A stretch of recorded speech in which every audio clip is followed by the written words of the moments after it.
In the summer of 1932, Herman Lay was a 23-year-old salesman. America was in a very difficult time called the Great Depression. Herman loaded many cases of potato chips into his old Ford car, a Model A.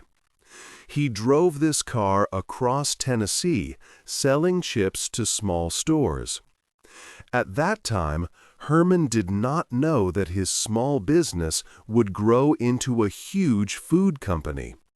This company would later become famous all over the world.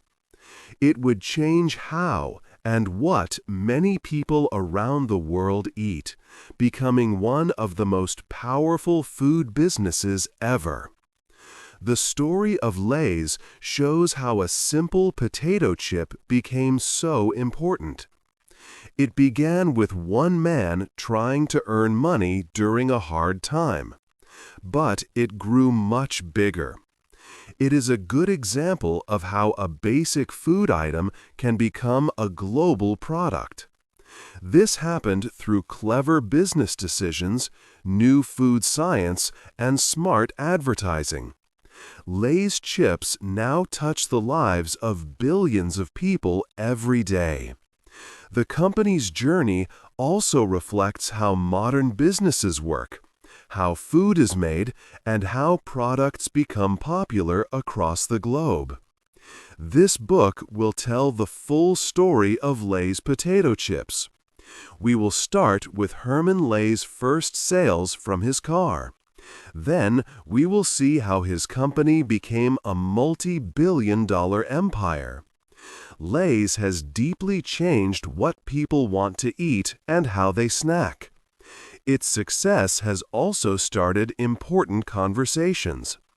People now ask about the responsibility of big food companies.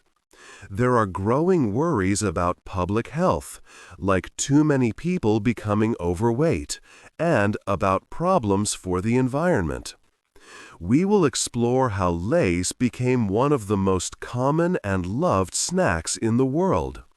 We will look at the creative ways it grew and how it changed the snack food industry.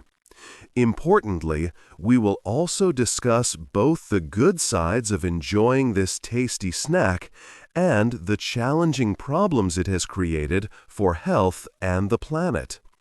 This is the complete story of Lay's, from a young man's start to a company that deeply influences our world. 2. A young man's start. Herman Worden Lay was born in March 1909. His family understood business well. His father worked as a salesman, and Herman learned from him. When Herman was about 11 years old, he started his first small business. He set up a Pepsi Cola stand in front of his house. It was a good spot, right across from the city baseball park. At the park, Pepsi cost a dime. Herman sold his Pepsi for only a nickel. This smart idea made his business very successful. He even opened a bank account, bought a bicycle, and hired other boys to help him. He also delivered newspapers. Later, in high school, he continued to sell things, like peanuts at baseball games.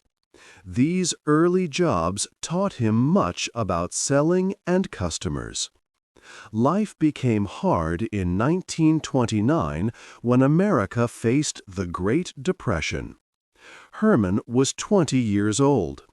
He had left college because of money problems and was looking for work. Many people had no jobs. Herman wrote more than 200 letters asking for work. Only one company replied. It was Barrett Food Products Company in Atlanta. They offered him a job selling potato chips. At first, Herman did not want this job. He thought driving a truck to sell chips was not the kind of salesman he wanted to be. But he was very desperate for work. A week later, he went back and took a job as an extra salesman for Barrett. This was his start in the potato chip business. In the summer of 1932, Herman started his new job. He put many boxes of potato chips in his old Ford Model A car. Then he drove all over Tennessee and Kentucky. He visited small stores, road stands, gas stations, schools, and hospitals to sell chips. Herman cared a lot about his customers and making sure the chips were fresh. He did not just drop off the chips. He made sure shelves were neat, and he took away any chips that were not crispy anymore. This was a new idea at the time. People liked his fresh chips and good service. His business grew quickly. In 1933, he hired his first helper. Just 3 years later, he had 25 employees and needed a much bigger place for his chips. Herman Lay was building a business, one fresh chip at a time. 3. Building a business. In the year 1938, Herman Lay was doing very well selling potato chips. The owner of Barrett Food Products saw his success. He offered to sell Lay the company's factories in Atlanta and Memphis. The price was $60,000, which was a very large amount of money for Lay to find in just 1 month. Herman Lay worked hard to get the money. He borrowed $5,000 from friends and business people. He also got a bank loan for $30,000. For the rest of the money, he convinced the company owner to accept shares in his new business. On October 2, 1939, Herman Lay became the owner. His company was called H.W. Lay & Co. He was now a manufacturer, not just a salesman.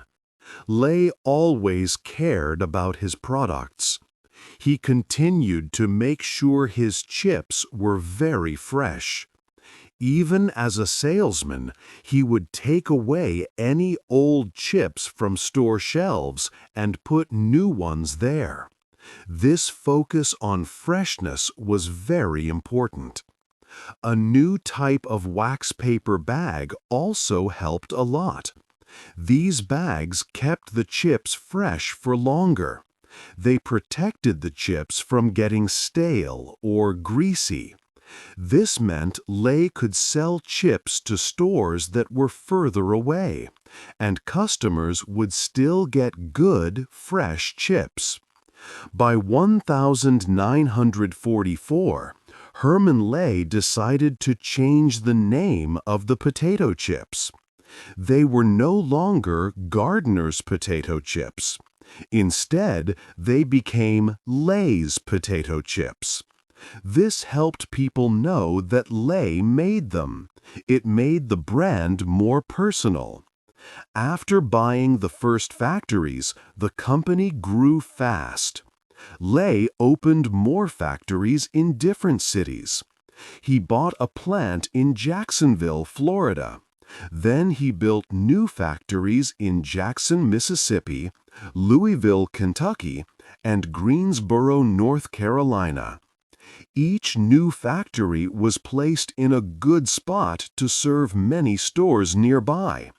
This helped keep the chips fresh when they reached customers. This focus on making fresh, good chips and placing factories well helped Lay's company grow bigger and bigger. 4. A big company. Herman Lay's company, H.W. Lay & Company, had grown very big. Across many states, it made more potato chips than any other company in the United States. But there was another successful snack company called the Frito Company. It was also very big, especially in selling corn chips like Fritos. Both companies wanted to grow even more and reach customers all over the country. They saw that by joining, they could be stronger together. So, in September 1961, H.W. Lay and Company and the Frito Company merged. They became one new, much larger business, Frito-Lay Inc. This new company now sold many popular snacks, including Lay's potato chips, Frito's corn chips, Ruffles, and Cheetos. They had a strong start with sales of over $127 million each year. The main office for Frito-Lay was in Dallas.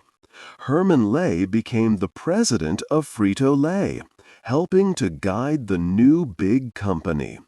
Frito-Lay quickly became a national company. They wanted even more people to know about Lay's potato chips and buy them. In 1963, they launched a very famous advertisement. It had a catchy saying or slogan, "Betcha can't eat just one." This slogan was very smart.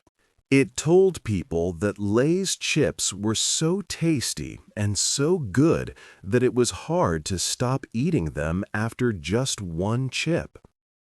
The company showed this idea in funny television commercials. A famous actor, Burt Lahr, who played the Cowardly Lion in a movie, helped with these ads.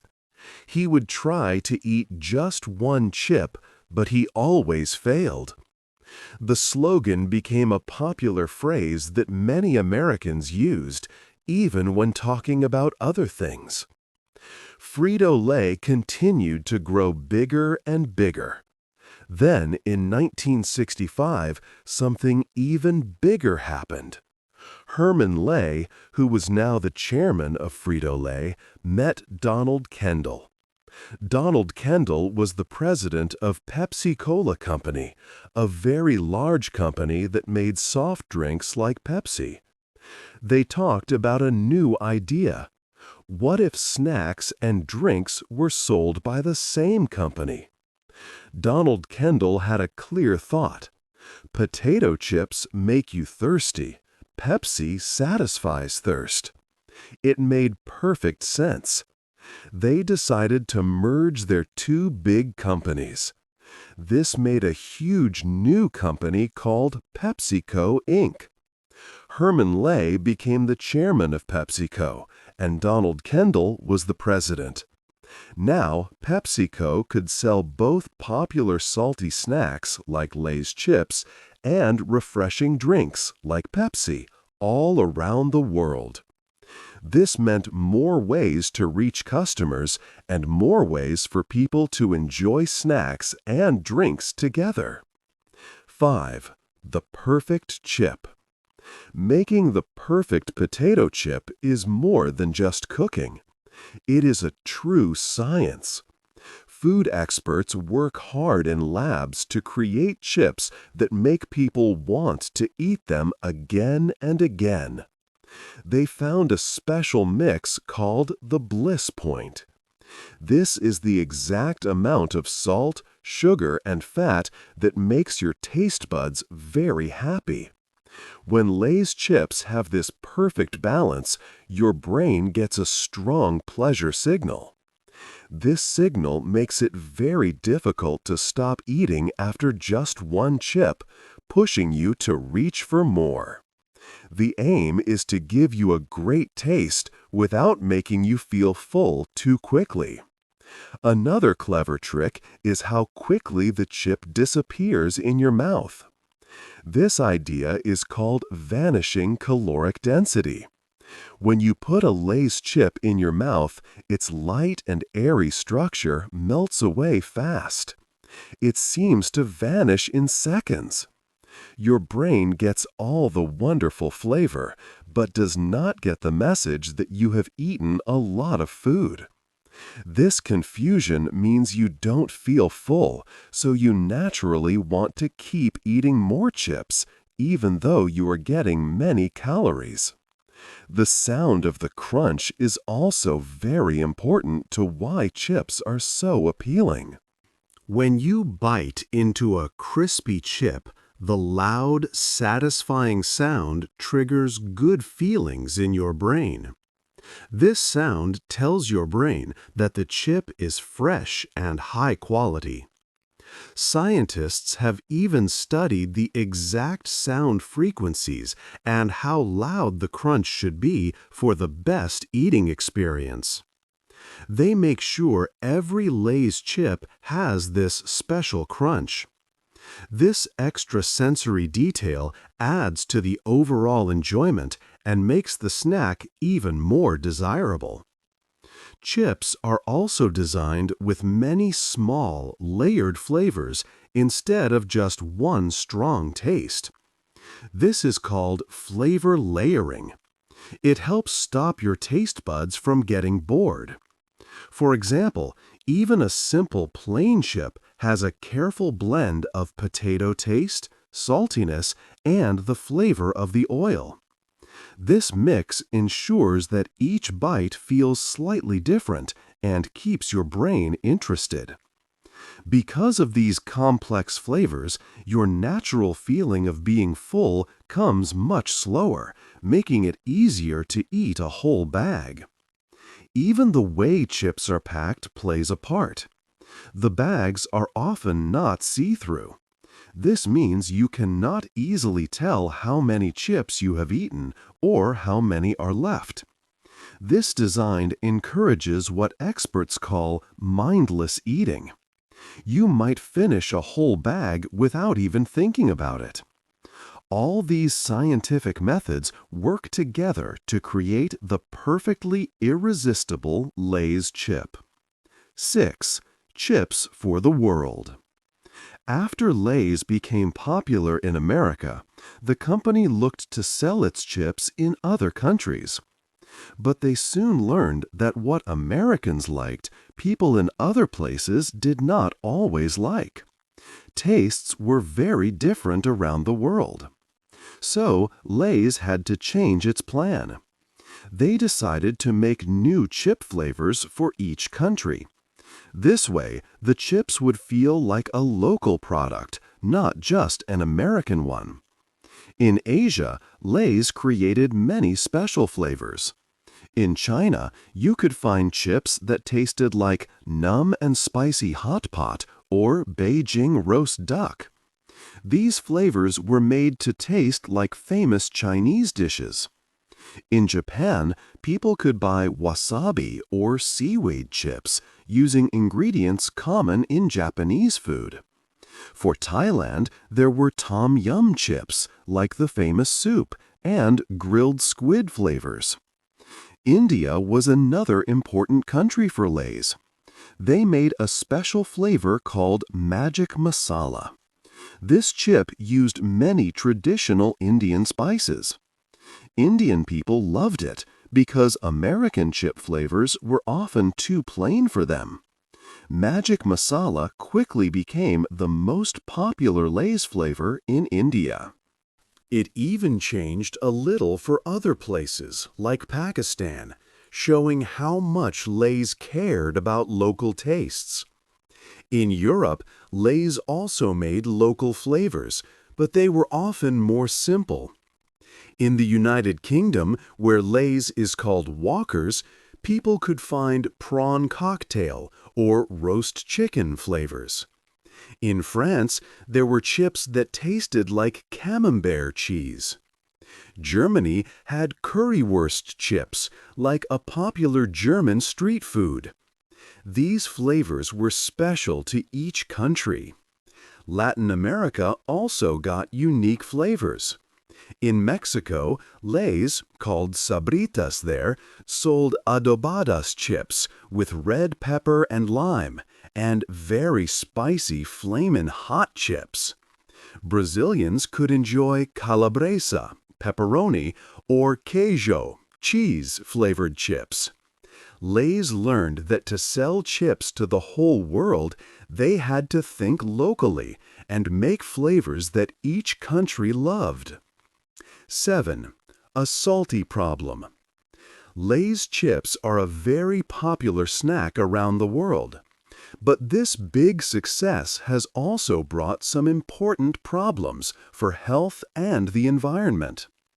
One main concern is how these snacks affect people's health.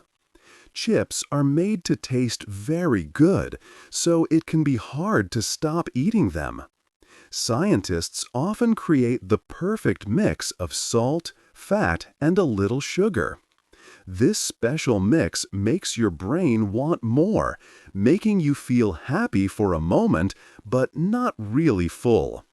Because of this, people often eat too many chips without realizing it. Eating a lot of processed snacks like potato chips can lead to health problems. For example, it can make people gain too much weight, which is called obesity. It can also be linked to other serious sicknesses like heart disease and type 2 diabetes. Many health experts agree that these kinds of snacks play a part in the growing number of people facing these health issues today. Making millions of bags of potato chips also has a big impact on our planet. Growing potatoes for chips needs a lot of resources. Farmers use a lot of water to grow the right kind of potatoes. They also use special chemicals like fertilizers and pesticides to help the plants grow and keep bugs away. These farming methods can sometimes harm the soil and nearby water. After the chips are made, they need to be packaged.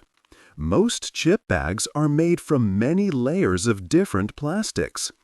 This kind of plastic is very difficult to recycle. Billions of empty chip bags are thrown away every year. Most of them go into big dumps called landfills. There, these plastic bags can stay for hundreds of years and do not break down easily. This creates a huge problem with plastic waste that hurts our environment.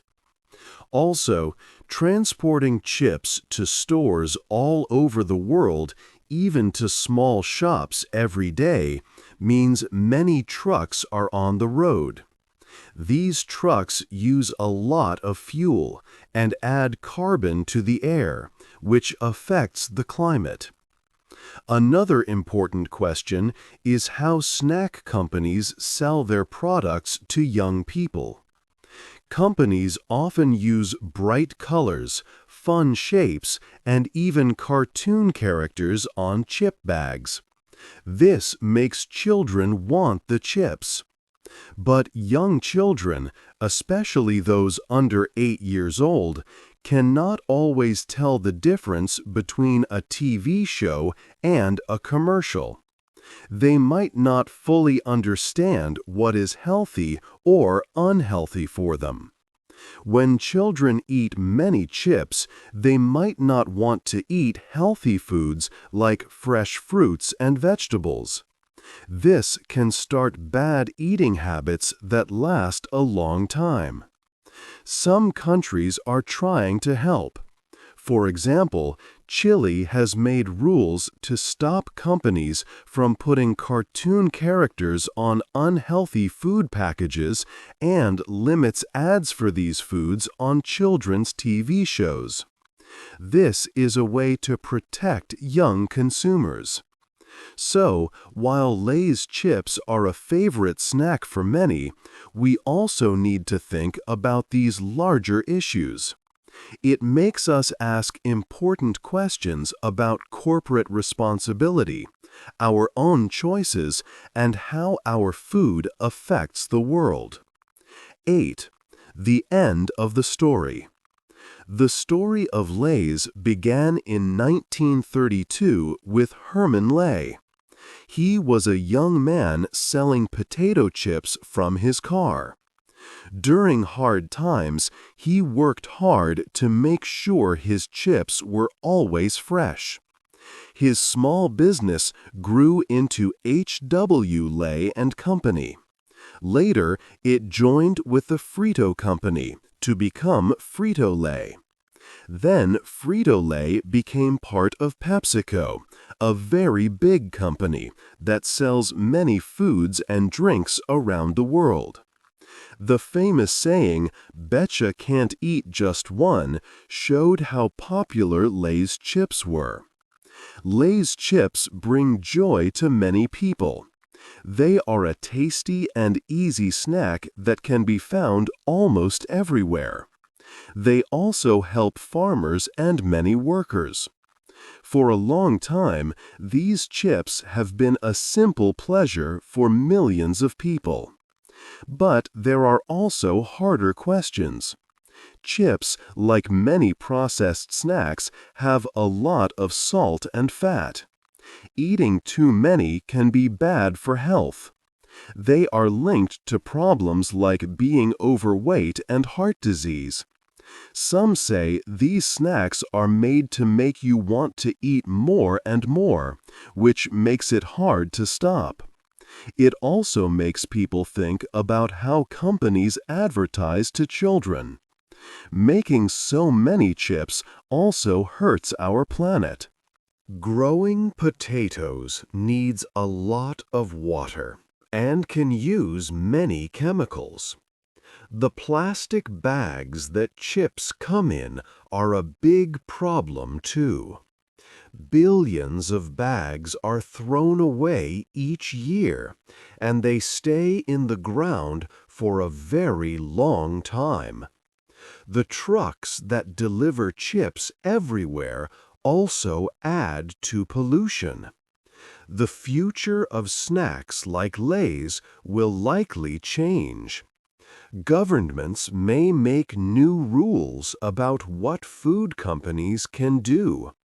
More people want healthier food options. Science might find new ways to make snacks that taste good but are better for us. It is a mix of new ideas, rules, and what people choose to buy. The story shows how a simple chip became a huge part of our world, bringing both good taste and big challenges. What do you think? Should companies make snacks that are very hard to stop eating, or should they focus more on health? Tell us your thoughts below. Hey there! Just a second before you go. If you learned something new today, please give this video a like, write your thoughts in the comments, and subscribe to the channel. It only takes a second, and it really, really helps to create even better English videos for you.